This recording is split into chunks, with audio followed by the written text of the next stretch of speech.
थुंग थुंग कंधे पर बोरा लटकाए दिन भर गलियों में भटकता रहता। इधर उधर पड़ी प्लास्टिक की बोतलें और पुरानी चीजें उठाता रहता। फिर शाम को उन्हें बेचकर 2 वक्त की रोटी कमाता। थुंग थुंग अपनी बीवी और बच्चे के साथ एक टूटी हुई झोपड़ी में रहता था। गरीबी इतनी थी कि कभी कभी नमक रोटी भी नसीब नहीं होती थी। भूख मिटाने के लिए पेड़ों के पत्तों का सहारा लेना पड़ता।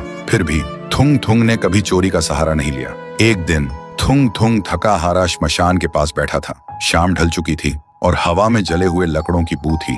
तभी उसे मिट्टी के नीचे से हल्की सी रोशनी चमकती दिखी। वह धीरे से उठा और मिट्टी खोदने लगा। कुछ ही देर में उसे जमीन के अंदर से एक पुराना सा लोहे का घंटी वाला दिया मिला। जैसे ही उसने उसे उठाया, एक भारी आवाज गूंजी, जो भी इस दिए को जगाएगा उसकी हर इच्छा पूरी होगी, लेकिन बदले में उसकी सबसे प्यारी चीज चली जाएगी। थुंग थुंग का दिल जोर जोर से धड़कने लगा। वह मन ही मन सोचने लगा, सबसे प्यारी चीज मतलब क्या? वह घर लौटा और बीवी को सब बताया। बीवी ने ध्यान से सुना। उसकी आंखों में डर भी था और थोड़ी सी उम्मीद भी।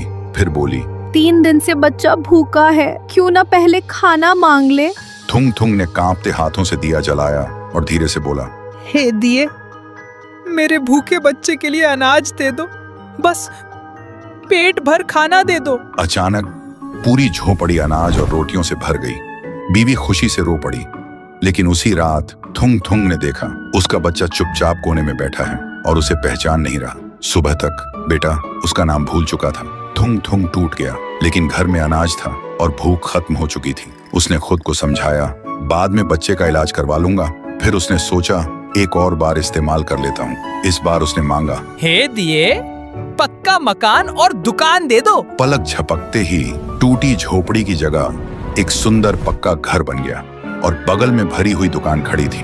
थुंग थुंग खुशी से बीवी के पास दौड़ा, लेकिन उसने देखा उसकी बीवी पत्थर की मूर्ति बन चुकी थी। थुंग थुंग चीखता रहा, रोता रहा और कोने में रखा वह दिया हंसता रहा, क्योंकि शर्त वही थी, हर बार सबसे प्यारी चीज खोना। अब थुंग थुंग के पास बड़ा घर था, पर वह पूरी तरह अकेला पड़ गया था। वह रोते हुए पत्थर बनी बीवी को गले लगाकर बोला, मुझे ये अमीरी जिंदगी नहीं चाहिए। मेरी बीवी और बच्चे को पहले जैसा कर दे, भले ही हम भूखे रहे। दिए की हंसी अचानक रुक गई। एक तेज रोशनी हुई। जब रोशनी हटी, न पक्का घर था न अनाज का ढेर। फिर वही पुरानी टूटी हुई झोपड़ी थी, लेकिन सामने उसका बच्चा खेल रहा था और बीवी मुस्कुरा रही थी। थुंग थुंग ने सुकून की सांस ली और उस मनहूस दिए को वापस श्मशान ले जाकर मिट्टी में हमेशा हमेशा के लिए दफना दिया।